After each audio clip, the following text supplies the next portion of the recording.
The soil of the Pacific Northwest always felt different in November. It was dense, heavy with the relentless autumn rain, and smelled faintly of crushed cedar and wet iron. Evelyn knelt at the edge of the rose garden, her gloved hands working the earth with the methodical precision of a surgeon. She was 68 years old, though her posture, spine straight, shoulders squared, belonged to a woman 20 years younger. She snipped a dying bloom from the Rosa Peace bush, the metallic snick of the pruning shears slicing through the crisp morning air. This house, perched on a quiet cul-de-sac in a wealthy suburb of Portland, Oregon, was her sanctuary. She and her late husband, Arthur, had bought the lot 35 years ago. They had watched the timber frame go up, hammered nails into the drywall, and planted every single oak tree that now cast long, protective shadows over the driveway. The house was currently valued at $1.2 million, but to Evelyn, it was a ledger of her life. Every scratch on the oak floorboards was an entry. Every faded mark on the kitchen door frame where they had measured their grandson Leo's height was a dividend.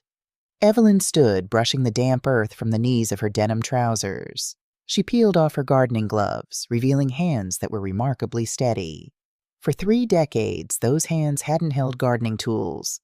They had held bank statements, hidden tax returns, and offshore routing numbers. Evelyn was a retired forensic accountant. She had spent her career dissecting corporate fraud, untangling webs of embezzlement, and hunting down the missing decimal points that sent white-collar criminals to federal prison. She knew how people lied. She knew that numbers, unlike people, never possessed the capacity for betrayal. She walked up the flagstone steps and slid the glass patio door open, stepping into the warmth of the kitchen. The smell of freshly brewed dark roast coffee hung in the air. The kitchen was immaculate. Marble countertops wiped clean, appliances gleaming, everything in its exact designated place. Evelyn liked order. She required it. Lately, though, that order had been slipping. She walked over to the kitchen island, pouring herself a black coffee into a heavy ceramic mug. Beside the coffee maker lay her smartphone. A green light pulsed softly at the top of the screen. A missed call. A voicemail. Evelyn tapped the screen. The caller ID read, Claire. A faint, involuntary smile touched Evelyn's lips. Claire, her only daughter. Evelyn tapped the speakerphone icon and took a sip of the bitter coffee, waiting for Claire's familiar, hurried voice to fill the room, perhaps asking if she needed anything from Whole Foods, or complaining about the traffic on Interstate 5. Instead, there was a strange, muffled rustling, the sound of a car door slamming, a seatbelt clicking into place. Claire hadn't left a message. She had pocket-dialed, or failed to end the call before tossing the phone into the center console of her car. Evelyn was about to press delete when another voice came through the speaker. A man's voice. Mark, her son-in-law. "Tell me it's done, Claire. I can't stall the bank again. They're threatening to garnish the payroll accounts by Friday." Mark's voice wasn't carrying its usual arrogant country club drawl. It was thin, panicked. Evelyn froze. Her thumb hovered a millimeter above the glowing red end call button. "It's done." Claire's voice echoed through the phone, distorted by the car's Bluetooth microphone, but unmistakably hers. "I got her to sign the durable power of attorney yesterday afternoon. She didn't even read the header. She just signed where I pointed." "Are you sure it holds up?" Mark snapped, the sound of a turn signal clicking rhythmically in the background. "If she contests it—" "She won't contest it, Mark. She can barely remember what she had for breakfast," Claire replied, her tone laced with a chilling clinical impatience. "The mediation hearing is set for the 14th. Dr. Evans is going to submit his evaluation. He's going to testify that she's in the moderate stages of cognitive decline. Once the judge signs the order declaring her incompetent, I have full legal control of the estate." The ceramic mug in Evelyn's hand felt suddenly, agonizingly heavy. The heat of the coffee radiated through the thick clay, burning her palm, but she couldn't feel it. The world around her, the hum of the refrigerator, the ticking of the wall clock, seemed to drop away into a vacuum. "And the house?" Mark pushed. "Listed the morning after the hearing," Claire said. "I already talked to a cash buyer. We sell it for $800,000 to move it fast. It clears your $400,000 hole, pays off the credit cards, and leaves us enough to start over. It's fine. What about your mother? If we sell the house out from under her, where does she go? You can't just leave her on the street, Claire. The optics on that are a nightmare.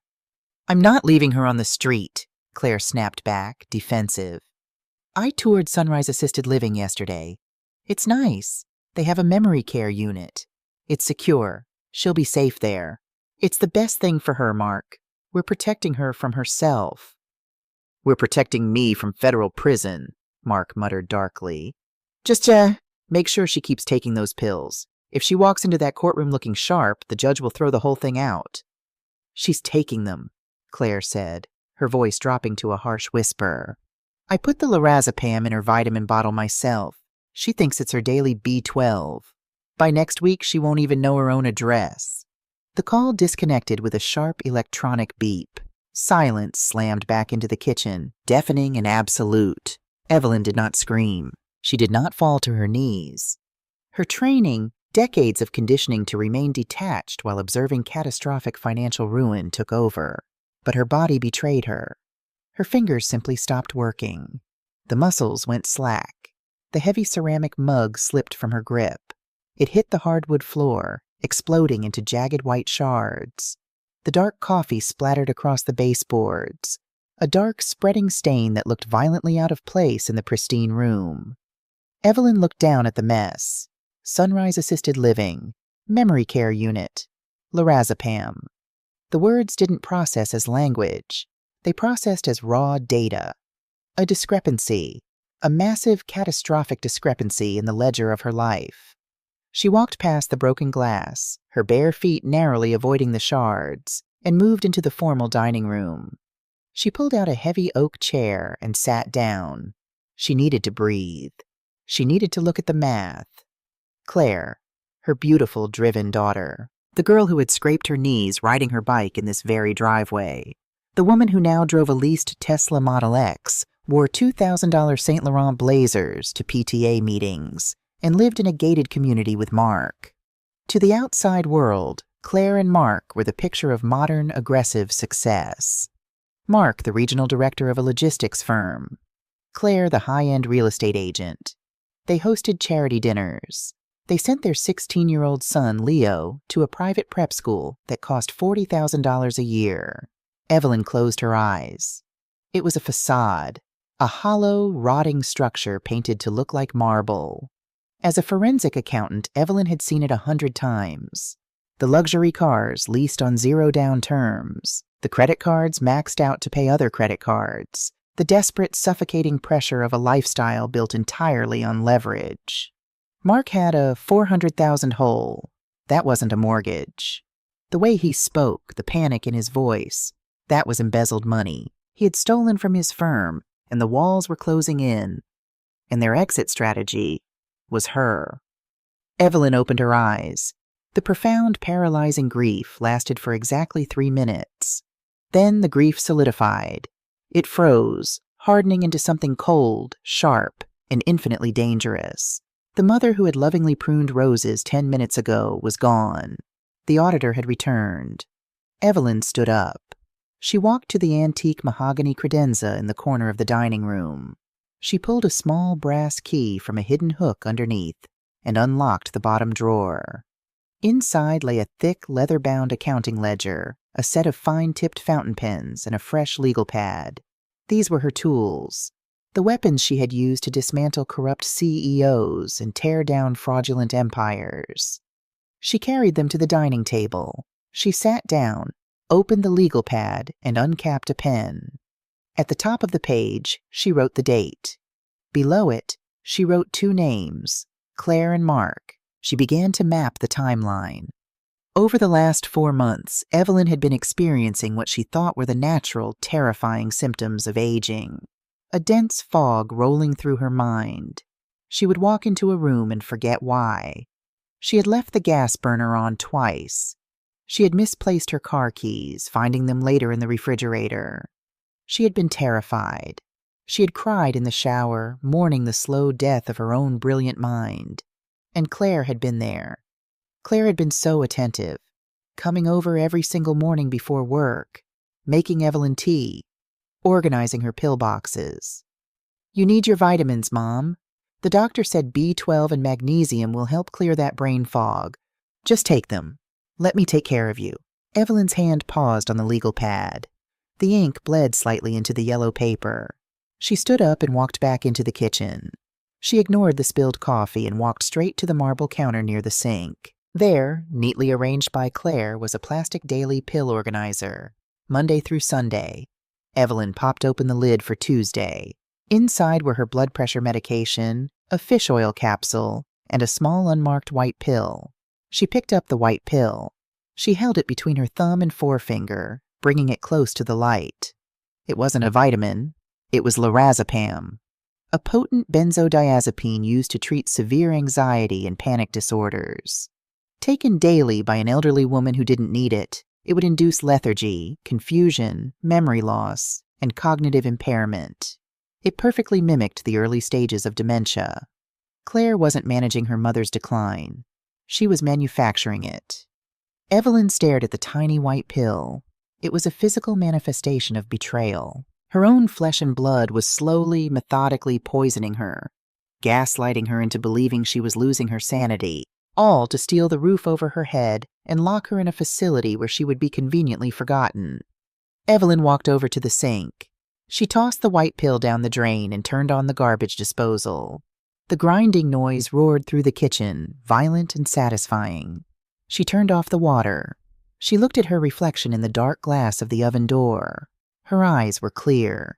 The fog was already beginning to lift, replaced by a blinding, terrifying clarity. She was not going crazy. She was not incompetent. She was Evelyn Hayes, and someone had just opened the books with the intent to steal everything she had built. "All right, Claire," Evelyn whispered to the empty kitchen, her voice barely a breath, carrying the chill of the Pacific wind. "Let's do an audit." The hardest part wasn't the betrayal, it was the withdrawal. Over the next 48 hours, Evelyn stopped taking the vitamins Claire had so carefully arranged in the plastic daily organizer. Instead, she flushed them, replacing them with generic white Tic Tacs she bought with exact change at a corner bodega 3 miles from her house. The physical toll of stopping lorazepam cold turkey, even after only 4 months, was immediate and brutal. Her hands developed a fine, persistent tremor. Sleep became a fractured, sweat-soaked series of nightmares. A low-grade headache pulsed behind her right eye, relentless and sharp. But beneath the physical misery, something beautiful was happening. The fog was lifting. The heavy, suffocating blanket that had muffled her thoughts, blurred her memories, and made her question her own sanity was evaporating. By Wednesday morning, Evelyn's mind was a razor again. She remembered the exact 6-digit access code to her home security system. She remembered the routing number for her secondary checking account. She remembered exactly who she was. At 9 a.m., she backed her silver Lexus out of the driveway. She didn't go to her usual clinic in Portland. Instead, she merged onto Interstate 5 North, driving through the gray drizzle across the Columbia River into Vancouver, Washington. She wanted to cross state lines. She wanted anonymity. She parked in the lot of an independent toxicology and diagnostic lab tucked behind a strip mall. The waiting room smelled of industrial bleach and stale magazines. When her number was called, Evelyn walked up to the plexiglass window and placed a small, sterile plastic zip bag on the counter. Inside rested a single white pill. "I need a complete chemical analysis on this," Evelyn told the technician, a young man with tired eyes. "Quantitative and qualitative." "Do you have a prescription or a doctor's order, ma'am?" he asked, looking at the unmarked pill. "No," Evelyn said, sliding 3 crisp $100 bills under the partition. "I'm paying out of pocket. I want the results expedited, and I want them sent to this encrypted email address, not a physical mailing address." She handed him a slip of paper with a Proton mail address she had created that morning. The technician blinked, looked at the cash, and nodded. "We'll have the preliminary report to you by tomorrow afternoon." Evelyn didn't wait until tomorrow to start digging. She drove back to Oregon, the wipers beating a steady rhythm against the windshield. The moment she stepped inside her empty, silent house, the true audit began. Evelyn walked into her late husband's study. It was a dark, handsome room, paneled in cherry wood, lined with bookshelves. In the corner sat a heavy oak desk holding a custom-built high-performance PC Arthur had helped her assemble years ago. She hadn't turned it on in months. Claire had told her, "Mom, you keep forgetting your passwords. Let's just stick to the iPad." Evelyn powered up the machine. The low hum of the cooling fans felt like the heartbeat of an old friend waking up. She cracked her knuckles, the slight lorazepam tremor finally subsiding, and pulled up a virtual private network, VPN. Forensic accounting wasn't about hacking into bank accounts like in the movies. It was about knowing where public records ended and where the shadows began. People left digital footprints everywhere. Liens, tax records, civil court dockets, property assessments. To the untrained eye, it was just bureaucratic noise. To Evelyn, it was a roadmap. She started with the house. Mark and Claire lived in Lake Oswego, an affluent suburb known for its manicured lawns and private country clubs. Evelyn logged into the Clackamas County property tax portal. She typed in their address. The screen populated with data. Evelyn leaned closer, the blue light of the monitor reflecting in her sharp eyes. Delinquent. They hadn't paid their property taxes in 2 years. The county had issued a notice of intent to attach a lien to the property. That was a $45,000 red flag. Her fingers flew across the mechanical keyboard, the clack, clack, clack echoing in the quiet study. She accessed the state's Uniform Commercial Code, UCC, database. If Mark's logistics company was borrowing money against its assets, it would be filed here. She pulled up Mark's business name. The results cascaded down the screen. Evelyn's breath hitched. There were 3 UCC-1 financing statements filed in the last 8 months. These weren't standard business loans from a reputable bank like Chase or Wells Fargo. The secured parties were high-risk, predatory lending firms based out of Nevada. Mark had collateralized his company's entire fleet of delivery trucks, the warehouse equipment, and the accounts receivable. He had leveraged the company to the hilt. But where had the cash gone? Evelyn opened a new tab, diving into the federal PACER system to check civil dockets. It cost 10 cents a page, but Evelyn didn't care. She searched Mark's full legal name. Bingo. A civil lawsuit filed 3 weeks ago in a Delaware chancery court. A crypto exchange platform was suing a shell company called Apex Holdings, LLC, for breach of contract and margin calls. Evelyn traced the registered agent for Apex Holdings back to a strip mall in Cheyenne, Wyoming, a notorious tax haven. But the secondary contact listed on the incorporation documents? Claire's maiden name. Evelyn sat back in the heavy leather chair. The pieces clicked together with horrifying precision. Mark hadn't just made a bad business investment. He had gambled. He had taken out massive, high-interest loans against his company, funneled the cash through a shell corporation, and dumped it into a highly volatile cryptocurrency margin account, and the market had crashed. He was facing total liquidation. If his company's board of directors or their internal auditors found out he had pledged company assets for personal shell company loans, it wasn't just bankruptcy, it was federal wire fraud. Embezzlement. He would be looking at 10 to 15 years in federal prison. "I can't stall the bank again," Mark's voice from the voicemail echoed in her mind. A $400,000 hole. The only way to plug a $400,000 hole and pay off the predatory lenders before the auditors arrived was a massive, untraceable influx of cash. Cash from the rapid, under-market sale of a $1.2 million debt-free home. Her home. The printer in the corner whirred to life, spitting out pages of public records, tax defaults, and court dockets. Evelyn gathered them up, sliding them into a thick manila folder. The ledger of Claire and Mark's life was written in red ink. They were drowning, and they were using Evelyn as the raft, fully prepared to push her head under the water to keep themselves afloat. At 4 p.m. the next day, her phone chimed. An encrypted email from the toxicology lab. Evelyn opened the PDF attachment. Compound identified, lorazepam. Dosage equivalent, 1.5 milligrams per tablet. Notes: central nervous system depressant. High risk of cognitive impairment in elderly patients. There it was, the final, undeniable proof. Twist 1, confirmed in sterile black and white. It wasn't dementia stealing her mind. It was her daughter. The sound of tires crunching on the gravel driveway broke her concentration. Evelyn glanced out the window. Claire's white Tesla Model X was pulling up. It was time for the hardest performance of Evelyn's life. She quickly locked the computer screen, shoved the manila folder into the bottom drawer of the credenza, and locked it. She shuffled into the living room, grabbing a knitted blanket and draping it over her lap, ensuring her posture sagged just enough to look fragile. She let her eyes lose their sharp focus, practicing the dull, vacant stare of a woman whose mind was slowly slipping away. The front door chimed. "Mom, it's me," Claire called out, the melodic, cheerful tone sounding so genuine it made Evelyn's stomach turn. Claire walked into the living room. She was impeccably dressed in a tailored beige trench coat, carrying a paper bag from an expensive organic bakery. "I brought you those lemon scones you like," Claire said, setting the bag on the coffee table. She leaned down and kissed Evelyn's cheek. She smelled of expensive perfume and cold rain. "Oh, thank you, sweetheart," Evelyn murmured, keeping her voice soft, slightly hesitant. "What day is it today?" "It's Thursday, Mom," Claire said, a practiced look of gentle pity crossing her features. She walked straight into the kitchen. Evelyn listened to the sound of cabinets opening. "Did you take your vitamins this morning?" Claire called out. Evelyn gripped the armrests of her chair, her nails digging into the upholstery.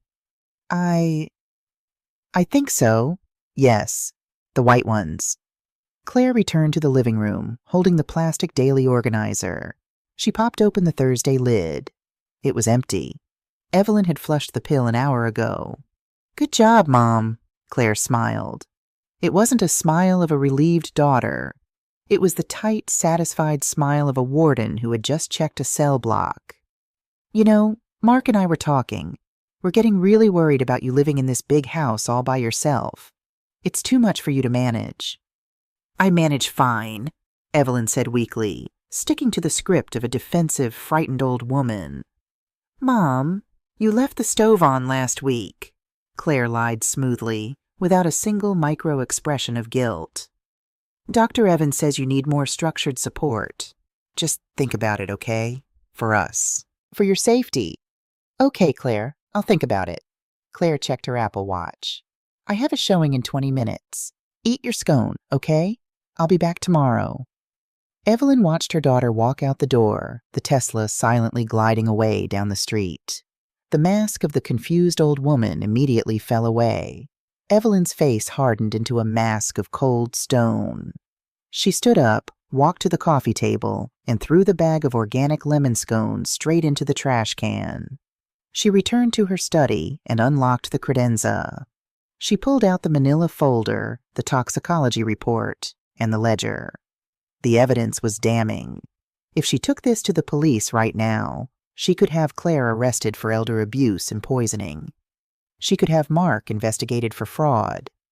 But if she did that, the explosion would leave collateral damage. Evelyn looked at the framed photograph sitting on her desk. It was a picture taken last Thanksgiving. In the center stood Leo, 16 years old, tall, gangly, wearing a vintage band t-shirt, smiling a genuine bright smile. He had Arthur's dark eyes and Evelyn's knack for numbers. Just yesterday, he had texted her a complex calculus problem, asking for her help. If Mark went to federal prison, the bank would foreclose on their Lake Oswego home. The assets would be frozen. Leo would be pulled out of his school. The scandal would brand the boy for life. His parents were monsters, but Leo was innocent. Evelyn stared at the photo. What did Leo know? Had Claire convinced him that his beloved grandmother was losing her mind? Or worse, had Mark's stress leaked into the house, turning it into a toxic environment for the boy? Evelyn realized, with a heavy, sinking feeling in her chest, that her ledger was incomplete. She had the financial data. She had the toxicology report. But to build an airtight trap, a trap that would protect her assets, dismantle Claire's legal maneuverings, and shield her grandson from the fallout. She needed internal access. She needed to know exactly when Mark's company auditors were arriving. She needed copies of the documents Claire was preparing for the mediation hearing. She couldn't get that from public databases. She needed someone inside that Lake Oswego house. Evelyn traced the frame of Leo's photo with her index finger. It was the most excruciating decision she had ever made. She was about to destroy a boy's perception of his parents. She was about to force a 16-year-old to choose between his mother and the truth. "I'm sorry, Leo," Evelyn whispered to the photograph, her voice finally breaking, revealing the agonizing pain of a grandmother forced to become a general. "I need you." She picked up her smartphone and opened her text messages. She tapped Leo's name. "Hi, sweetie. Can you come over tomorrow after school? I have a math problem I need your help with. Don't tell your mom. Let it be our secret."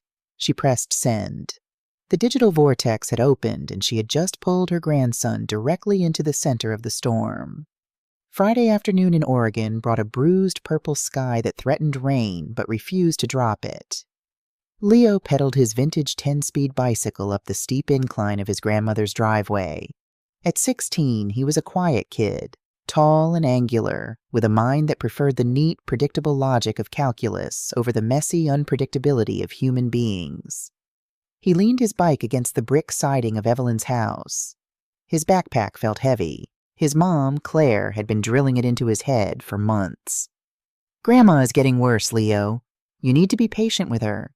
If she repeats herself, just nod. If she forgets your name, don't take it personally." Leo had hated hearing it. He hated the soft, pitying voice his mother used. Evelyn had always been his anchor.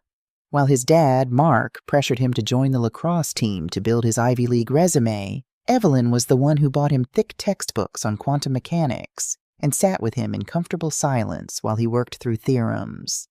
He unlocked the front door with his spare key. "Grandma?" he called out, stepping into the foyer. He expected to find her in the armchair, wrapped in a blanket, staring blankly at the television.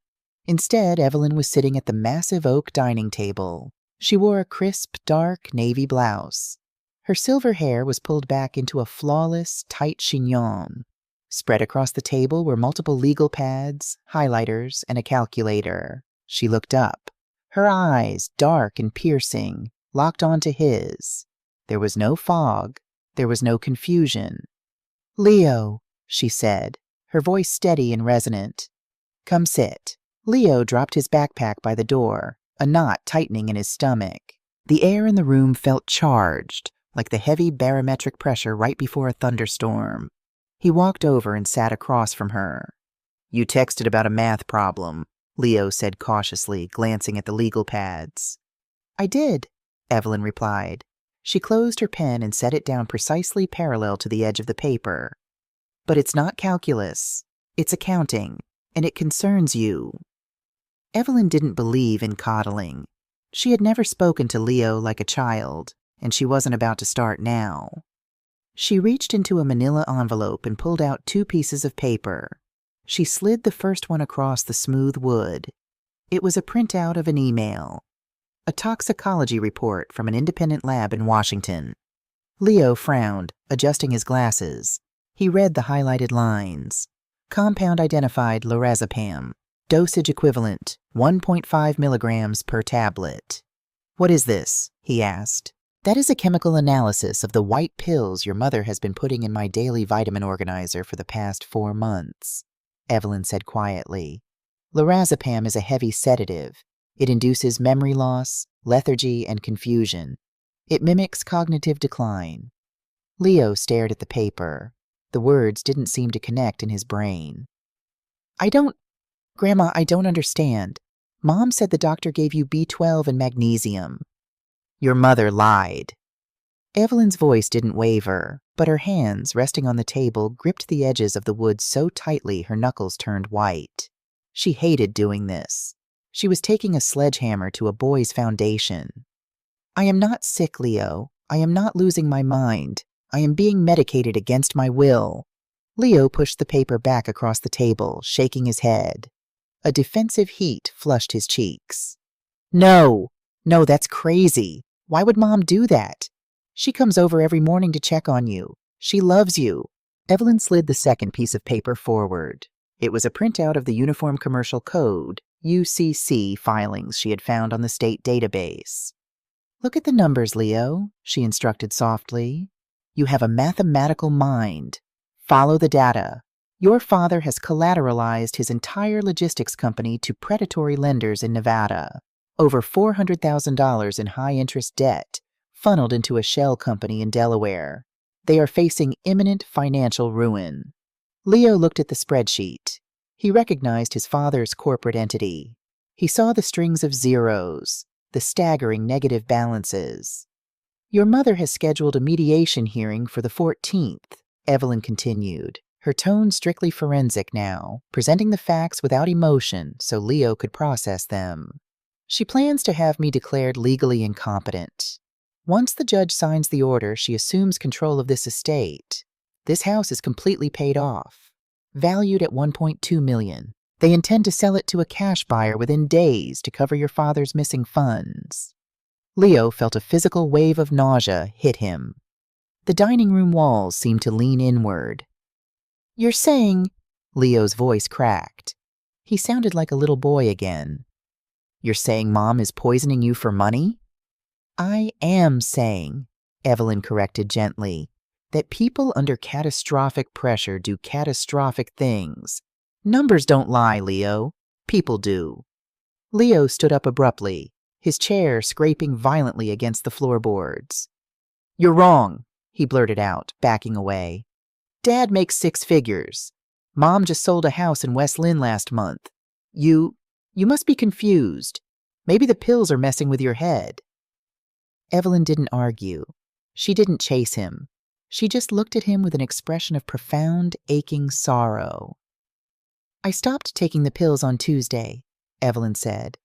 My mind is clear, but I don't expect you to take my word for it. You live in that house. You see them every day. All I ask is that you open your eyes, Leo. Look at the balance sheet of your own home. If I am wrong, I will check myself into Sunrise Assisted Living tomorrow. Leo grabbed his backpack.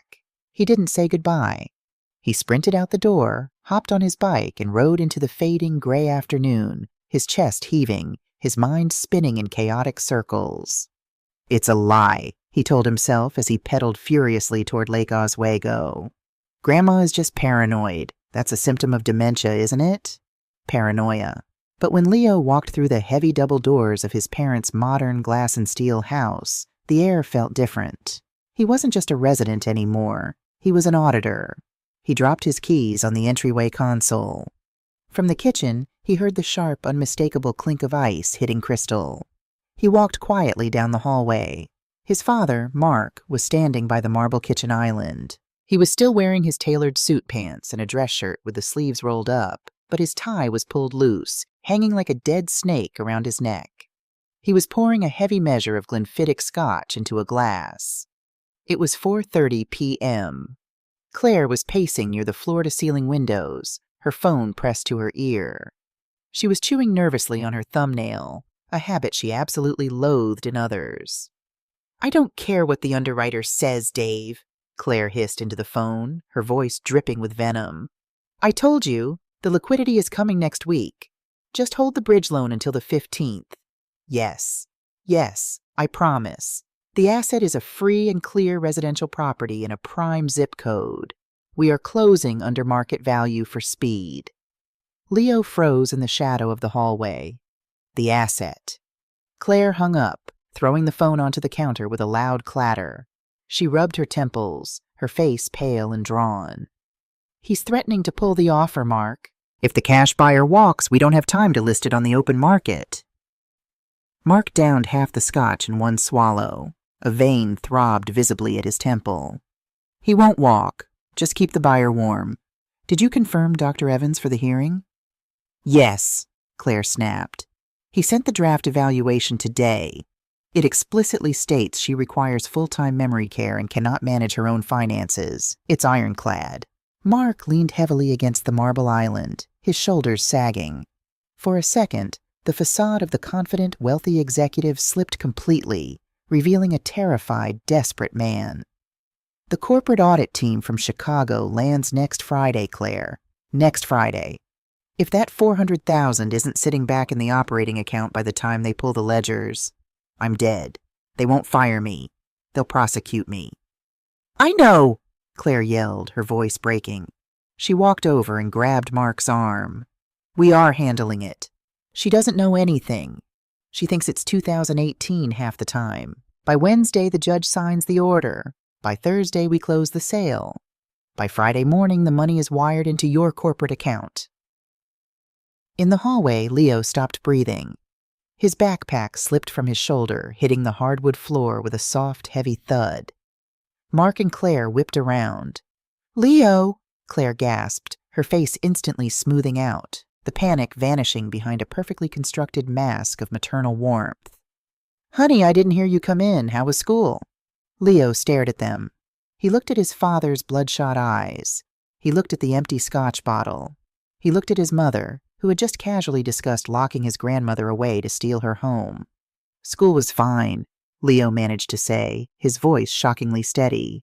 "I'm just tired. I'm going to my room." He walked past them, his eyes fixed firmly on the staircase. "Do you want dinner?" Claire called after him, her voice perfectly normal. "I'm ordering sushi." Leo didn't answer. He went into his bedroom, locked the door, and slid down the wood paneling until he was sitting on the floor in the dark. Evelyn was right. The math was flawless. The discrepancy was real. But Leo needed the final piece.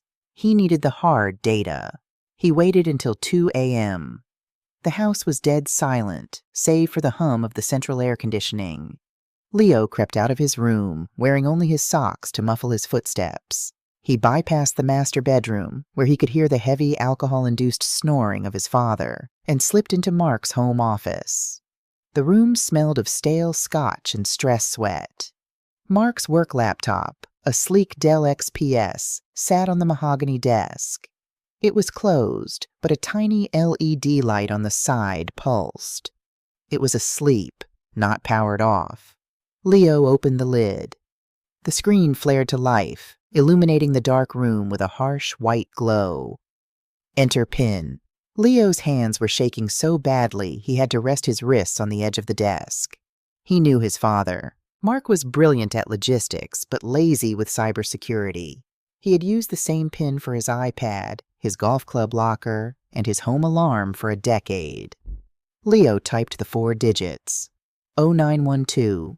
Leo's own birthday. September 12th. The screen unlocked. Mark had left his Microsoft Outlook client open. Leo didn't have to search hard. The evidence was sitting right there in the inbox, stark and undeniable. An email flagged with high importance from Compliance and Internal Audit, Chicago HQ. Subject line, Mandatory Financial Review, Pacific Northwest Branch. The body of the email detailed a comprehensive audit of all operating accounts scheduled for the 18th. Leo minimized the window and opened the web browser. The tabs were still active.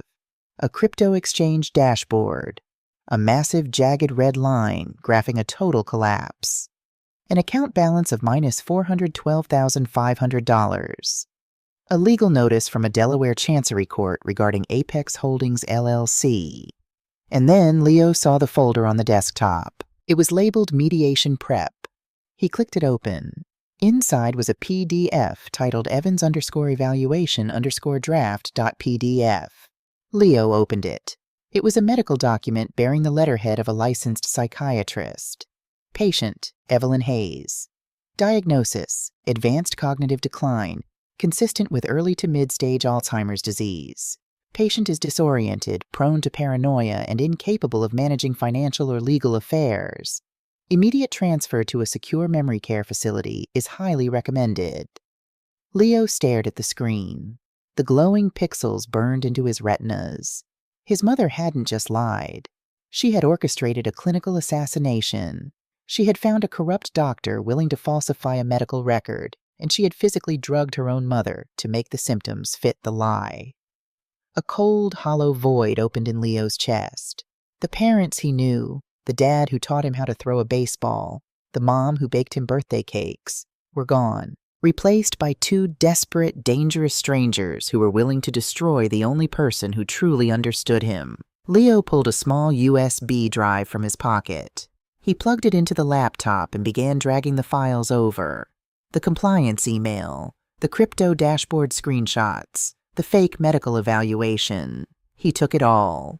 When the transfer was complete, he closed the laptop, returning it to its exact position. He walked back to his room, crawled into bed fully clothed, and stared at the ceiling until the sun came up. Saturday morning, the rain had finally arrived, a torrential Pacific Northwest downpour that turned the world gray and blurred the edges of the streets. Evelyn was sitting in her study, drinking her morning coffee, when she heard the frantic pounding on the front door. She walked quickly to the foyer and opened it. Leo stood on the porch. He had ridden his bike the whole way. He was soaked to the bone, his clothes plastered to his skin, his wet hair plastered to his forehead. Water dripped from his glasses. He didn't say hello. He reached a trembling, freezing hand into his jacket pocket and pulled out the silver USB drive. He held it out to her. Evelyn looked at the drive, and then she looked at her grandson's face. The boy's stoic, analytical mask was gone. His lower lip was quivering. His eyes were red, not from the rain, but from a profound, world-shattering grief. "You were right," Leo whispered, his voice cracking, barely audible over the sound of the rain hitting the porch roof. They lied about everything. Dad is going to jail. And Mom..." He couldn't finish the sentence. The reality of what his mother had done choked the words in his throat. Evelyn didn't take the USB drive. Not yet. She stepped forward, wrapped her arms around the soaked, shivering 16-year-old boy, and pulled him tight against her chest. Leo broke. He dropped his forehead onto his grandmother's shoulder and began to sob. Deep, wrenching, ugly cries that shook his entire frame. He cried for the father he had lost to greed. He cried for the mother he had lost to cruelty. Evelyn held him fiercely, resting her chin on his wet hair. Her own eyes were dry. The time for mourning was over. "I've got you, Leo," Evelyn murmured, her voice a low, unbreakable vow in the quiet hallway. "I've got you, and I promise you, they are not going to win." Leo pulled back slightly, wiping his eyes with the back of his wet sleeve. He looked up at his grandmother. The sadness in his eyes was slowly crystallizing into something else, something harder, something that looked exactly like Evelyn. "What do we do now?" Leo asked. Evelyn finally reached out and took the USB drive from his hand. Her fingers closed tightly around the cold metal. "Now," Evelyn said, "we let them think they are executing their plan perfectly. We let them walk right into the courtroom. And then we close the trap." The performance required a sacrifice of dignity. For Evelyn, a woman who had spent her life pressing her suits and meticulously organizing her environment, putting on a mismatched cardigan and leaving her silver hair unbrushed, was an act of profound psychological violence. But it was necessary. It was Tuesday afternoon, 2 days before the scheduled mediation hearing. Claire had announced she was bringing a specialist to the house for a final evaluation. Evelyn knew exactly who it was. Dr. Kenneth Evans. The name was right there on the fraudulent draft evaluation Leo had pulled from Mark's laptop. Before the doorbell rang, Evelyn took her smartphone, opened the voice memo app, and pressed the red record button. She slid the phone beneath the decorative lace doily on the hallway console table, right next to the coat rack where guests inevitably lingered. The doorbell chimed. Evelyn took a deep breath, dropped her shoulders, let her spine curve into a frail hunch, and shuffled to the door. "Mom, it's me." Claire's voice was sickeningly sweet. She stepped inside, bringing the damp Oregon chill with her. Behind her stood a man in his late 50s. He wore a tailored charcoal suit that cost more than a standard medical resident made in a month. He had a deep tan that spoke of winter vacations in Cabo, not the dreary Pacific Northwest. "Evelyn, this is Dr. Evans," Claire said, guiding the man into the living room. "He's just here to have a little chat with you, to see how you're feeling." "Hello, Evelyn," Dr. Evans said. His voice was smooth, coated in a practiced, condescending warmth. "Why don't we sit down?" Evelyn allowed Claire to guide her to the armchair. She let her hands tremble slightly as they rested in her lap. "Evelyn, can you tell me what day it is today?" "Doctor?" Evans asked, pulling a silver Mont Blanc pen from his breast pocket and opening a leather-bound notepad. Evelyn stared at the coffee table, letting her brow furrow in manufactured confusion. "It's Sunday? Arthur usually cuts the grass on Sunday." Arthur had been dead for 10 years. Claire let out a soft, tragic sigh from the sofa. Dr. Evans made a note. "And who is the current president, Evelyn?" "Oh, I don't follow the news much anymore," Evelyn mumbled, picking nervously at a loose thread on her cardigan. "Bush, isn't it? The younger one." For 20 minutes, Dr. Evans ran her through a standard cognitive assessment, counting backward from 100 by sevens, naming objects, recalling a 3-word sequence. Evelyn intentionally butchered all of it. She acted agitated, frightened, and thoroughly lost in the fog of a decaying mind.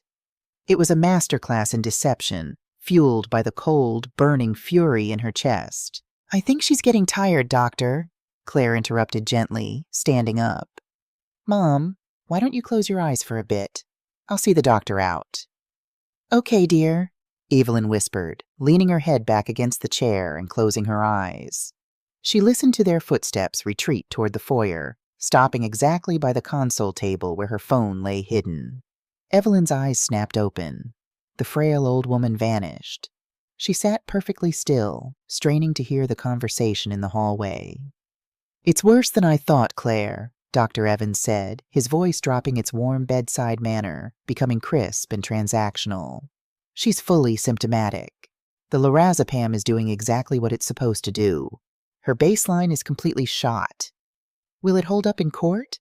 Claire asked, her tone urgent. "The judge needs to sign the emergency guardianship order on Thursday. We don't have time for a court-appointed independent review." "My evaluation will be definitive," Evans replied, the sound of a zipper sliding on his leather briefcase. "I've classified her as an immediate danger to herself due to severe cognitive decline. No judge in Clackamas County is going to override my assessment without a 3-month medical board review, and by then, you'll already have control of the estate." "Thank God," Claire exhaled. "I've expedited the paperwork," Evans continued, his voice dropping even lower. "My consulting fee for emergency legal evaluations is usually $5,000, Claire. But given the specific requirements of this diagnosis, we agreed on 10, wired to my LLC account by tomorrow morning." "Mark is sending the wire tonight," Claire promised. "Thank you, Ken. Really." The front door opened and closed. Claire walked back into the living room, completely unaware that the executioner's block she had just built for her mother was now resting under a lace doily in the hallway. "Mom?" Claire whispered. Evelyn let out a soft, rhythmic snore. Claire watched her for a moment, an expression of profound, chilling detachment on her face before turning and leaving the house. The moment the Tesla pulled out of the driveway, Evelyn stood up. Her spine was straight. Her hands were rock solid.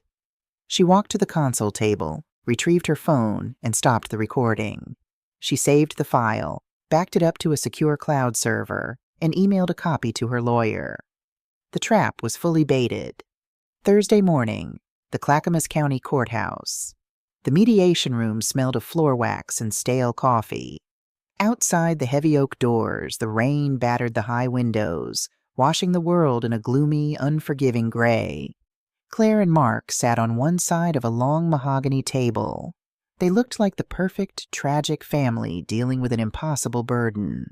Claire wore a modest navy dress, dabbing her eyes with a tissue. Mark sat beside her, his jaw clenched, projecting the image of a supportive, weary son-in-law. Across from them sat the mediator, a retired judge named Harrison, and Claire's attorney, a slick, aggressive litigator named Davis. The heavy door creaked open. Evelyn walked in. She did not shuffle. She did not hunch. She wore a tailored charcoal gray pantsuit, a silk emerald blouse, and a string of pearls Arthur had given her for their 30th anniversary. Her silver hair was styled immaculately. Her eyes were bright, focused, and utterly terrifying. Beside her walked Marcus Sterling, one of the most ruthless, high-priced estate litigators in Portland. Claire's tissue froze halfway to her eye. Mark shifted uncomfortably in his leather chair, a sudden cold sweat breaking out on the back of his neck. This was not the confused, drugged old woman they had left in the living room 2 days ago.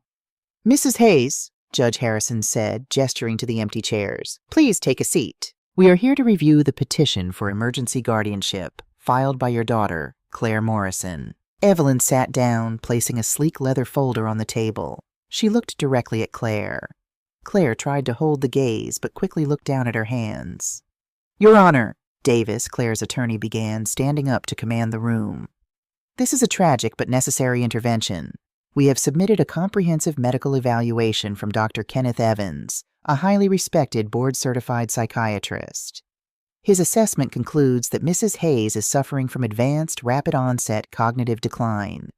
She is unable to manage her daily affairs, her finances, or her medical decisions. For her own safety, my client is asking the court to grant immediate legal guardianship."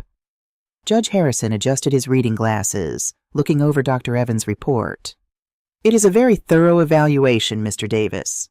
Doctor, Evans states she could not recall the current year or the president during an exam just 48 hours ago." "That is correct, Your Honor," Davis said solemnly. Judge Harrison looked across the table.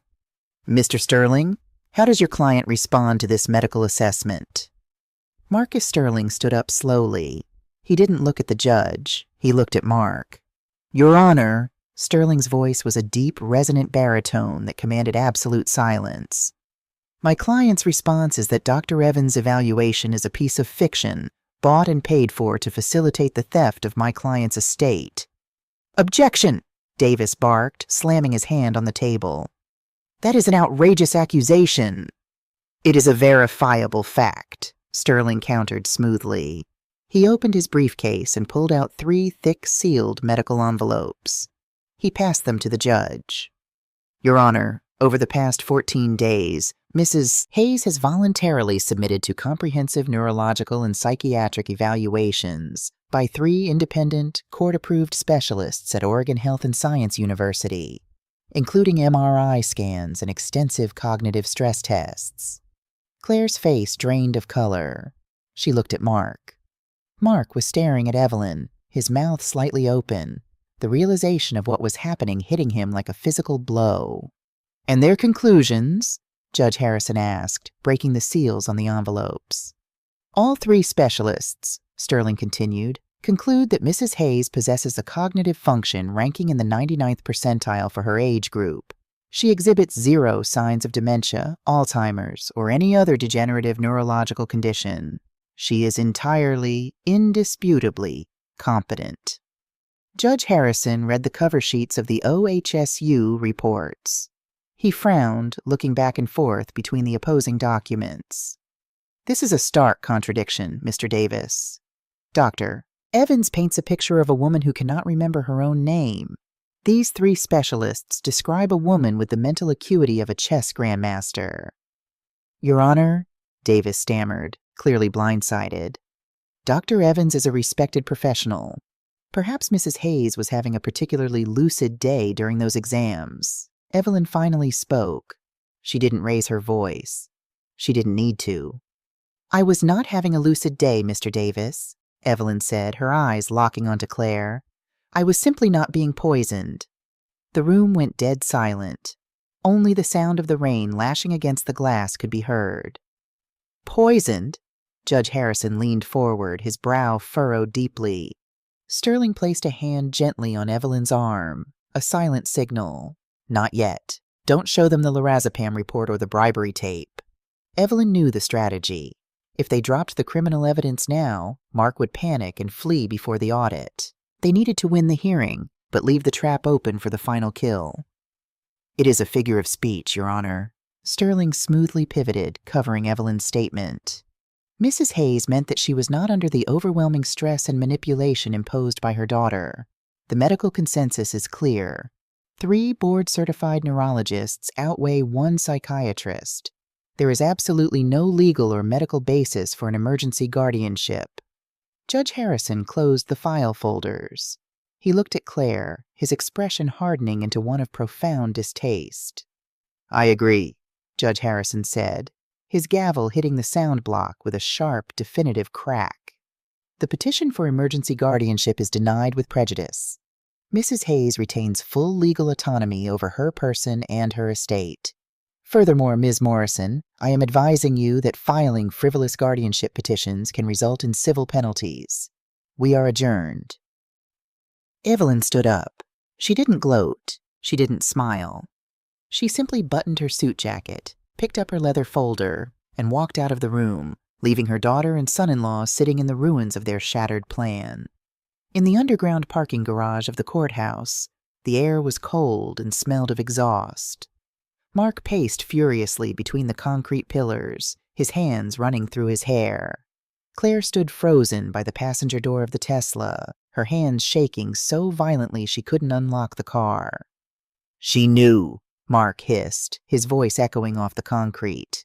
"She played us. She sat there on Tuesday pretending to be brain dead, and she knew exactly what she was doing. How did she get 3 independent evaluations without us knowing? We monitor her car's GPS." "I don't know," Claire cried out, tears of sheer panic finally spilling over. "She must have taken an Uber. She outsmarted us, Mark." Mark stopped pacing. He looked at Claire, his eyes wild, feral. The polished executive was gone. He was a cornered animal. "The auditors from Chicago land on Monday morning, Claire. Monday. It's Thursday afternoon. If that $400,000 isn't in the account by the time the banks open on Monday, I am going to federal prison. Do you understand that? I will lose everything." Claire leaned back against the cold metal of the car, her chest heaving. The walls were closing in, crushing the breath out of her. The guardianship had failed. Evelyn was legally competent. The house was out of reach. Or was it? Claire's breath hitched. A dark, desperate realization blossomed in her mind. "Mark?" Claire whispered, her voice trembling. "The judge denied the guardianship, but he didn't revoke the paperwork we already have." Mark frowned, stepping closer. "What are you talking about?" Claire opened her designer handbag. Her hands frantically dug past her wallet and makeup bag until she pulled out a folded, notarized document. She held it up in the dim fluorescent light of the garage. "The durable power of attorney," Claire said, her voice dropping into a terrifying, hollow calm. "I got her to sign it on Monday. It grants me the right to act as her legal proxy in all real estate and financial transactions." Mark stared at the paper. "But she's competent. Her lawyer is going to file a motion to revoke that POA immediately."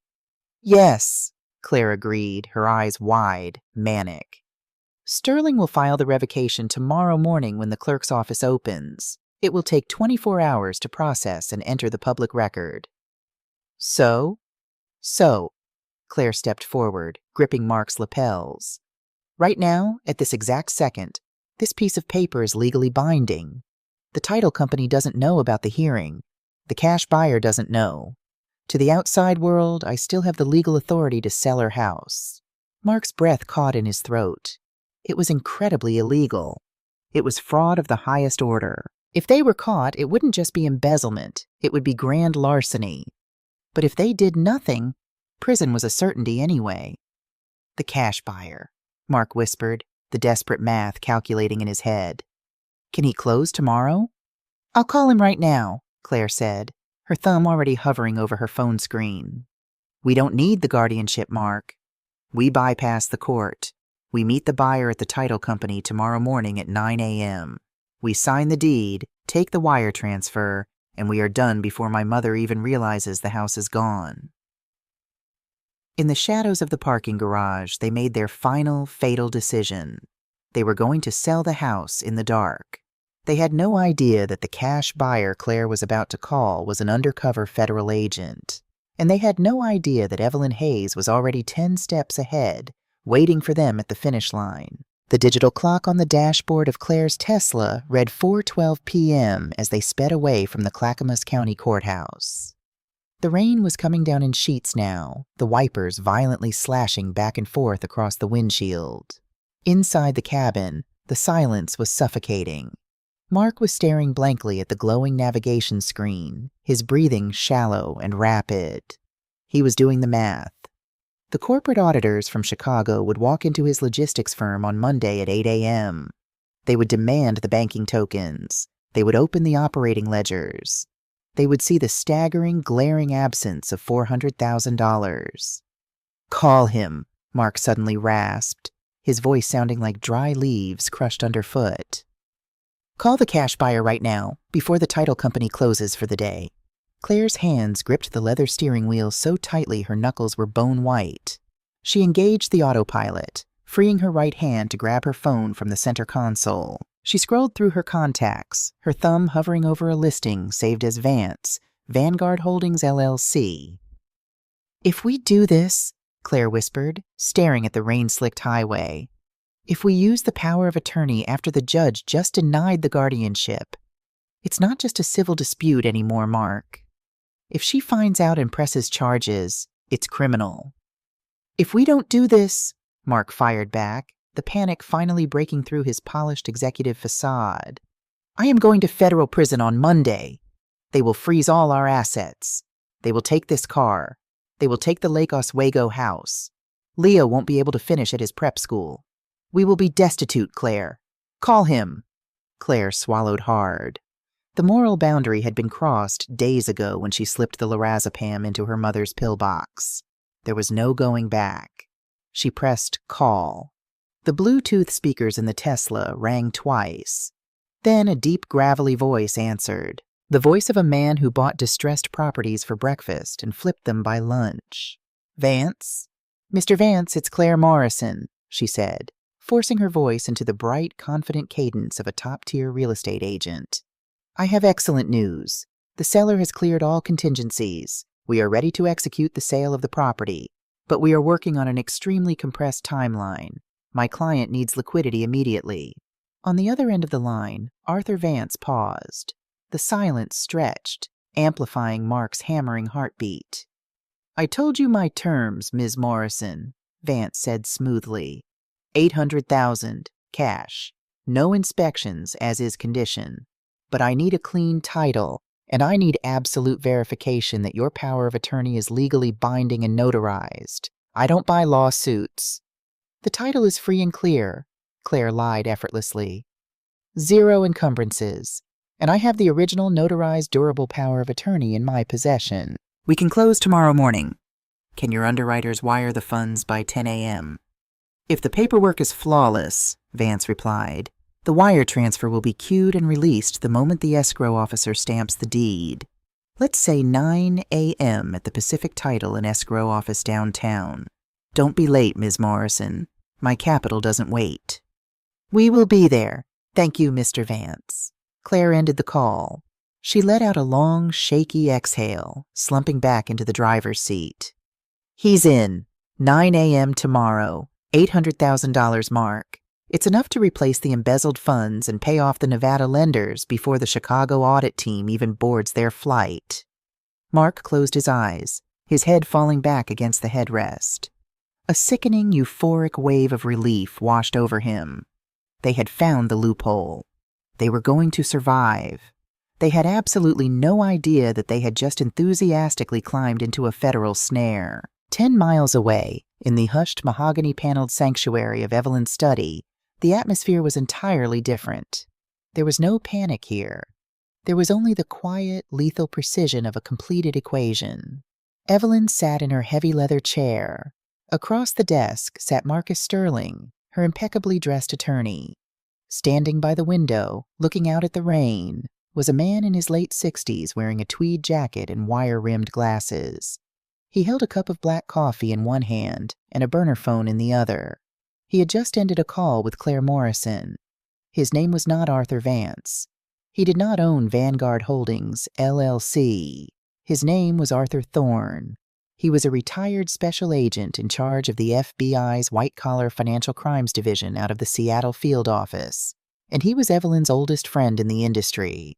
They had spent the late 1990s dismantling corporate Ponzi schemes together. She tracing the numbers, he kicking down the doors. "She took the bait," Thorne said, turning away from the window. He set the burner phone on Evelyn's desk. "She's pushing for a 9 a.m. closing tomorrow at Pacific Title. She confirmed she will be presenting the fraudulently obtained power of attorney to execute the deed transfer. Evelyn didn't smile. She merely nodded, picking up a gold fountain pen and turning it over in her steady hands. Mark's corporate audit is Monday. He is a wounded animal right now.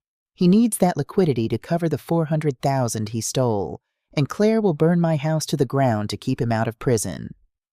Marcus Sterling adjusted his silk tie, his expression grim but thoroughly impressed. Evelyn, I have to admit, when you first proposed this counter-operation, I thought it was excessively risky. But engineering a fake cash buyer? It is a masterstroke. This was twist 4. Evelyn hadn't just discovered Claire's plan. She had actively hijacked it. 3 days ago, when Evelyn hacked into Mark's financial records and realized they needed cash immediately, she knew Claire would bypass the traditional housing market. A traditional sale took 30 to 60 days, time Mark didn't have. Claire would look for a predatory fast cash investor. So Evelyn had Thorne reach out to Claire first, posing as a ruthless private equity buyer looking for off-market properties in premium zip codes. Claire, blinded by desperation, had practically thrown the house at him. It wasn't just about stopping the sale, Marcus, Evelyn said, her voice dropping to a low, icy timbre. If we had simply frozen the power of attorney today, Claire and Mark would have walked away. They would have claimed they were just trying to help me. They would have declared bankruptcy. Mark would have faced a slap on the wrist for corporate mismanagement, and they would have spent the next 10 years trying to manipulate my grandson. Thorne stepped forward, leaning his knuckles on the desk. Evelyn is right. To permanently neutralize the threat, we need federal leverage. By attempting to sell a $1.2 million asset using a fraudulently obtained signature, Claire is committing grand larceny. But more importantly, Thorne pointed to the burner phone. By demanding an interstate wire transfer of $800,000 across federal banking lines to complete the fraudulent transaction, she is committing federal wire fraud. Title 18, United States Code, Section 1343. 20 years in federal prison per count, Sterling murmured, the weight of the law hanging heavy in the room. Exactly, Evelyn said. She looked at the framed photograph of Leo on her desk, the boy who had stood in the rain, broken and crying, handing her the USB drive that sealed his parents' fate. I am not doing this out of vengeance, Marcus. I am doing an amputation. The infection in this family must be removed before it poisons my grandson. The escrow office is rigged, Thorne confirmed, checking his watch. I have 2 active duty agents from the Portland field office standing by. We let them sit at the table. We let them present the forged power of attorney to the notary. The moment Claire puts ink to paper to authorize the fraudulent wire transfer, the crime is fully executed. We move in. Evelyn stood up. She walked to the window, looking out at the darkness. The trap was set. The steel jaws were open, waiting for Claire and Mark to step blindly inside. Tomorrow at 9 a.m., Evelyn said quietly to the glass. The audit concludes. Thursday, 11:30 p.m., Lake Oswego. The sprawling glass and steel house was completely dark, save for a single light bleeding from beneath Leo's bedroom door. Inside, the 16-year-old was not sleeping. He was sitting on the edge of his bed, a worn canvas duffel bag open on the mattress beside him. He packed with a frightening mechanical efficiency. 3 pairs of jeans, 7 t-shirts, his heavy winter coat, his laptop and its charger. A framed photograph of him and Evelyn at the Oregon coast when he was 10. He didn't pack his lacrosse stick. He didn't pack the expensive designer sneakers his father had bought him to look the part at the country club. He was leaving the facade behind. Through the thin drywall, he could hear the muffled, frantic movements of his parents in the master bedroom down the hall, drawers opening and closing, the low, urgent hum of their voices. I'll transfer the $400,000 to the corporate account from my phone the second the wire clears, Mark was saying, pacing the hardwood floor. The remaining $400,000 goes straight into the offshore LLC to hide it from the Nevada lenders. We are going to be okay, Claire. We actually pulled this off. Leo closed his eyes. The sheer, blinding arrogance of it made him sick to his stomach. They thought they had won. They thought they had successfully drugged an old woman, stolen her legacy, and outsmarted the world. They didn't know about the USB drive. They didn't know that Leo had spent the afternoon sitting in his grandmother's study, watching a retired FBI agent map out their destruction on a whiteboard. Leo zipped the duffel bag shut. The sound was unnaturally loud in the quiet room. He walked to his window and looked out at the streetlights reflecting off the wet asphalt. He felt a profound, aching emptiness. By this time tomorrow, his father would likely be in federal custody. His mother would be facing decades behind bars. He would be an orphan of the white-collar criminal justice system. But as he thought of his grandmother, the woman who had held him in the rain, the woman whose sharp, brilliant mind had refused to be extinguished by a plastic pillbox, the emptiness was replaced by a cold, hard resolve. He was not losing his family tomorrow. His family had died the day they decided a human life was worth $800,000. Tomorrow was just the funeral. Friday morning, 8:45 a.m., downtown Portland. The offices of Pacific Title and Escrow were located on the 14th floor of a sleek, glass-clad high-rise overlooking the Willamette River. The conference room was a testament to high-stakes corporate transactions. A massive slab of polished marble for a table, ergonomic leather chairs, and a panoramic view of the city obscured by the morning fog. The digital clock on the wall silently ticked toward the hour. 8:50 a.m. The heavy glass door swung open. Claire and Mark walked in. They had dressed for the occasion. Claire wore a pristine white blazer, her hair styled into a perfect professional blowout. Mark wore a charcoal suit, his tie knotted tightly. They looked like a wealthy, successful couple closing on a summer home. But if one looked closely, the cracks were visible. The heavy concealer under Claire's eyes, the thin sheen of nervous sweat on Mark's upper lip, the way Mark's leg bounced uncontrollably the moment he sat down in the leather chair. An escrow officer named Sarah, a pleasant woman in her 30s, walked into the room carrying a stack of thick legal files. "Good morning, Mr. and Mrs. Morrison," Sarah smiled, setting the files on the marble table. "Nasty weather out there today. Mr. Vance should be joining us shortly. While we wait, I can start walking you through the closing disclosures." "That would be wonderful, Sarah," Claire said smoothly. "We appreciate you accommodating this rush closing, Tim." 8:55 a.m. The door opened again. Arthur Thorne stepped into the room. He wore an expensive trench coat over a dark suit, carrying a battered leather briefcase. He looked exactly like a man who moved millions of dollars in cash before his morning coffee. "Mr. Vance?" Claire stood up, extending a hand, beaming with a brilliant artificial smile. "So glad you could make it."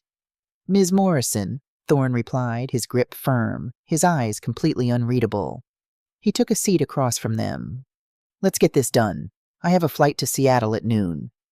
"Excellent," Sarah the escrow officer said, taking her seat at the head of the table. She opened the thickest file. "Because this is an all-cash transaction with no lender requirements, the paperwork is relatively streamlined. However, Ms. Morrison, because you are selling this property on behalf of the owner, Evelyn Hayes, I must inspect the original notarized durable power of attorney before we proceed." The room seemed to hold its breath. Mark's legs stopped bouncing. He stared at the marble table. Claire didn't hesitate. She reached into her designer tote bag, pulled out a heavy watermarked document bearing a gold notary seal, and slid it across the table. Sarah picked it up. She read the header. She checked the dates. She ran her thumb over the raised notary seal. To Claire, the 10 seconds it took Sarah to review the document felt like 10 years. "Everything appears to be perfectly in order," Sarah said, placing the power of attorney in the master file. Under the table, Mark exhaled a breath he felt he had been holding for 6 months. He reached over and squeezed Claire's knee. They had done it. They had bypassed the court. The house was sold. The money was theirs. "All right," Sarah continued, pulling out a heavy brass pen. She slid a stack of paper toward Claire. The top document was clearly labeled Warranty Deed and Wire Transfer Authorization. "Ms. Morrison," Sarah pointed to a line at the bottom of the page, flagged with a yellow sticky note. "I need you to sign here as the attorney-in-fact for Evelyn Hayes. By signing this document, You are transferring the title of the property to Vanguard Holdings, LLC, and legally authorizing Pacific Title to release the wire transfer of $800,000 directly into the routing number you provided. The ticking of the wall clock seemed to amplify, echoing like a hammer against an anvil. Tick, tick, tick. Claire picked up the heavy brass pen. The metal felt cold against her fingers. She looked at Mark. He gave her a desperate, eager nod. Do it. Save us. She looked across the table at Arthur Vance. He was watching her intensely, his hands folded neatly on the marble surface. Waiting. Claire lowered the tip of the pen to the paper. The blue ink touched the white fiber. She was one signature away from $800,000. She was one signature away from erasing all her mistakes. She began to write her name. The tip of the brass pen touched the heavy, watermarked paper. Blue ink bled into the white fibers, forming the sharp, aggressive curve of the letter C. Claire's hand moved across the signature line. Claire Morrison, attorney-in-fact. To her right, Mark leaned forward, his eyes fixed on the ink as if it were oxygen. Across the marble table, Arthur Vance watched her, his expression utterly blank. She finished the signature. She dotted the I. She lifted the pen. The heavy glass door of the conference room did not burst open with dramatic violence. It opened with a slow, deliberate click that sounded like a chamber sliding into place on a loaded revolver. Claire looked up. Mark froze. Evelyn Hayes walked into the room. She was dressed in a tailored charcoal gray wool coat, looking every bit the formidable forensic accountant she had been for 40 years. Beside her walked Marcus Sterling, her attorney, carrying a slim leather briefcase. And behind them, standing in the doorway with a canvas duffel bag slung over his shoulder, was Leo. Claire's breath caught in her throat. The brass pen slipped from her fingers, clattering loudly against the polished marble table. "Mom? Leo? What are you doing here?" Sarah, the escrow officer, stood up, clearly confused by the sudden intrusion. "Excuse me? We are in the middle of a private closing." "No, Sarah, you are not," Arthur Vance said. His voice was no longer the gravelly, eager tone of a cash buyer. It was flat, authoritative, and carried the weight of federal jurisdiction. Vance stood up. He reached inside his trench coat and pulled out a leather wallet, flipping it open to reveal a gold shield. "Arthur Thorne," he introduced himself, looking directly at Mark, whose face had instantly drained of all color. "Retired special agent in charge, Federal Bureau of Investigation. And the two gentlemen stepping off the elevator behind Mrs. Hayes are active duty agents with the Portland White Collar Financial Crimes Division." Mark made a sound that was half gasp, half choke. He slumped back into his ergonomic leather chair, his hands gripping his kneecaps. The walls of the Pacific Title and Escrow office didn't just close in. They collapsed on top of him. "What is this?" Claire shrieked, her voice pitching into a hysterical shrill. She shot up from her chair, grabbing the warranty deed she had just signed and clutching it to her chest. "This is a legal transaction. I have a notarized power of attorney. You can't just barge in here." "Claire," Evelyn said softly. The single word sliced through the room's chaotic energy, silencing her daughter instantly. Evelyn walked slowly to the edge of the marble table. She looked at the woman she had raised, the woman who had crushed lorazepam into her morning vitamins. "You executed a signature to authorize an interstate wire transfer of $800,000, Evelyn stated, her tone clinical, devoid of maternal warmth. "You used a power of attorney obtained through medical coercion and fraud. Under Title 18, United States Code Section 1343, you have just committed federal wire fraud." "You're crazy," Claire spat, tears of pure, unadulterated panic finally spilling down her perfectly contoured cheeks. "The power of attorney is valid. The judge denied the guardianship, but he didn't revoke this document. I have the legal right to sell your house, Mom. I have the right to save my family." Marcus Sterling stepped forward. He placed his slim leather briefcase on the table, snapped the locks open, and pulled out a single bound legal document. "Actually, Ms. Morrison," Sterling said, his baritone voice echoing in the quiet room, "you don't." This was the final ledger. Twist 5. Sterling slid the document across the marble. It came to a rest right in front of Claire. That, Sterling continued, is the Arthur and Evelyn Hayes Irrevocable Family Trust, established and recorded in Clackamas County exactly 10 years ago, shortly after your father passed away. Claire stared down at the bold black lettering on the cover page. Her hands began to shake so violently she dropped the warranty deed. I don't understand, Claire stammered. Let me explain the math to you, Claire, Evelyn said, leaning her hands on the table, bringing her face inches from her daughter's. When your father died, I audited our estate. I knew the vulnerabilities of aging. I knew what greed could do to a family. So I transferred the title of the house and all liquid assets into that irrevocable trust. Mark let out a low, guttural groan. He was an executive. He knew exactly what that meant.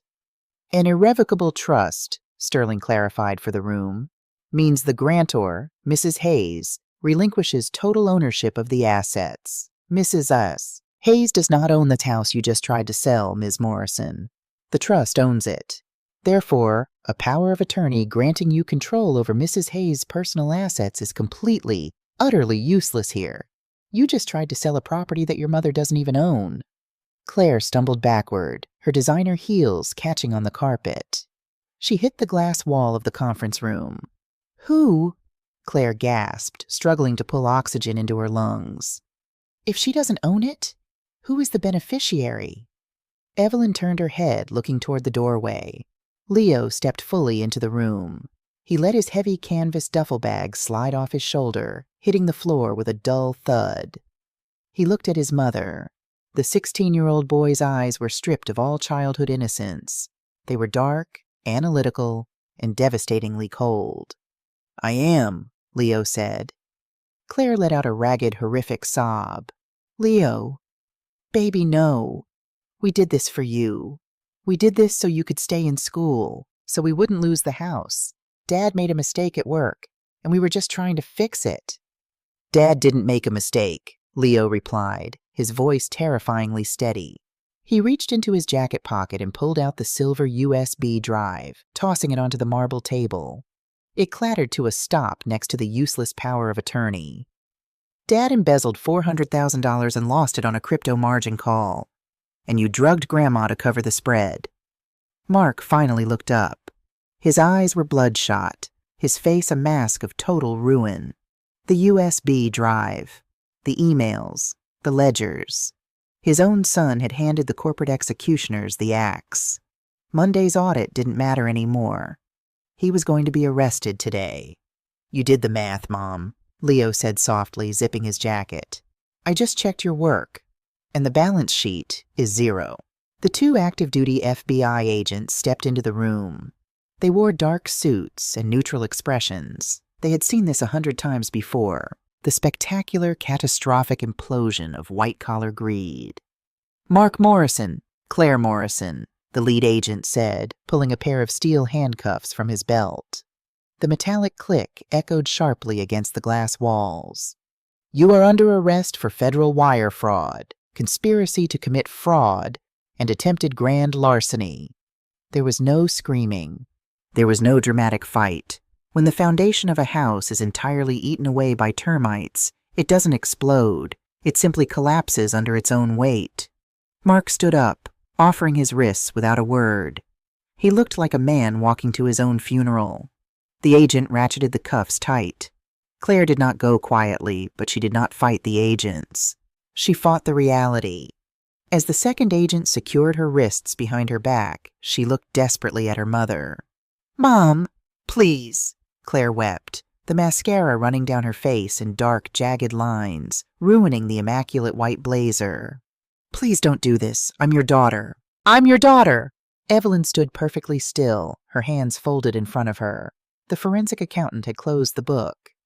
You were an auditor's worst nightmare, Claire, Evelyn said quietly, the words carrying no anger, only an infinite, exhausting sadness. A bad investment that I kept pouring my heart into, but the audit is over. The agents led them out. The heavy glass door swung shut, cutting off the sound of Claire's weeping as they were escorted to the elevators. The conference room fell silent. Sarah, the escrow officer, stood frozen against the wall, her hands hovering protectively over her notary stamp. Arthur Thorne picked up his burner phone and slipped it into his trench coat. Marcus Sterling began neatly packing the trust documents back into his briefcase. Evelyn turned to Leo. The boy was staring at the empty space where his parents had just been. His shoulders were trembling slightly. Evelyn walked over to him. She didn't offer empty platitudes. She didn't tell him it was going to be okay, because for a long time, it wouldn't be. She simply picked up his heavy canvas duffel bag, slung it over her own shoulder, and held out her free hand. Leo looked at her hand. Then he reached out and took it. His grip was tight, desperate for an anchor in the wreckage. "Let's go home, Leo," Evelyn said. They walked out of the building and into the Oregon rain. 8 months later, the heavy oak table in Evelyn's dining room was covered in paperwork once again. But this time, it wasn't a forensic investigation. It was a college application. Leo sat across from his grandmother, tapping a pencil against a complex algebra problem. He looked older. The gangly teenager had broadened into a young man. The shadows under his eyes had faded, replaced by a quiet, focused resilience. Outside, the Pacific Northwest spring had arrived in full force. The rows of peace bushes in the garden were blooming, vibrant and alive, stretching toward the afternoon sun. Evelyn watched her grandson work, a genuine warm smile touching her lips. The fallout from the Pacific title closing had been swift and absolute. Mark Morrison had pled guilty to corporate embezzlement and wire fraud to avoid a lengthy trial. He was currently serving 54 months at a low-security federal correctional institution in Sheridan. Claire had tried to fight. She had hired a desperate defense attorney who attempted to paint her as a victim of her husband's financial abuse. But the audio recording of her bribing Dr. Evans, combined with the toxicology report of the lorazepam, had shattered that defense. She pled out to elder abuse and conspiracy. She lost her real estate license permanently. She was currently working in the laundry facility of the Coffee Creek Correctional Facility, serving a 3-year sentence.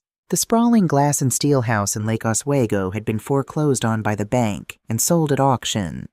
The leased Tesla was repossessed. The facade was entirely erased. "Grandma," Leo said, looking up from his paper, "if I move the variable to the left side of the equation, does it negate the primary coefficient?" Evelyn leaned over, adjusting her reading glasses. She traced the numbers with her pen. "Only if you forget to balance the opposite side, Leo. An equation only works if both sides of the ledger are accounted for. You can't just erase a deficit. You have to balance it." Leo nodded, applying his pencil to the paper. He understood. He understood math, and he understood what it meant to balance a life. Evelyn leaned back in her chair, looking out the large window at the garden she and Arthur had planted so many years ago. She had saved her home. She had saved her grandson. But the cost had been the total destruction of her only child. It was a heavy ledger to carry. Evelyn's voiceover, the final takeaway. "People often ask me if I regret it. If I regret sending my own daughter to prison. The truth is, regret is a luxury for those who have a choice. When a structure is rotting from the inside, you don't paint over the mold. You tear it down to the studs, or the whole house collapses on top of you. We spend our lives building wealth. We buy the right houses. We fund the 401ks. We obsess over our credit scores. But we often forget to build the armor to protect it. We assume that blood is a thicker bond than greed. I am here to tell you, as a forensic accountant and as a mother, that when financial desperation sets in, blood turns to water very quickly. Protect yourself.